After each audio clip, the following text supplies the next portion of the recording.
പകരം നൽകി വിളവെല്ലാം ഇരുപേരും വീതിച്ചു.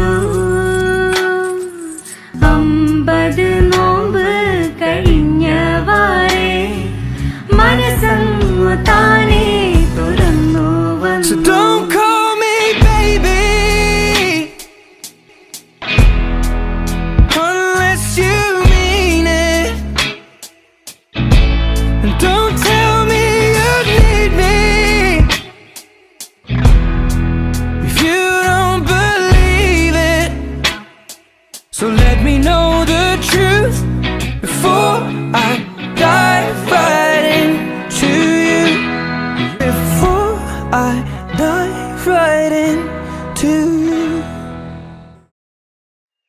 ഹൈൻസ് തോമസ് മിശിഹായുടെ നിയമവും തിരുസഭയുടെ നടപടിയും അനുസരിച്ച് സ്വതന്ത്രമായ മനസ്സോടും പൂർണ്ണമായ സമ്മതത്തോടും കൂടി ആര്യ മരിയ പോളിനെ നിന്റെ ഭാര്യയായി സ്വീകരിക്കുന്നുവോ?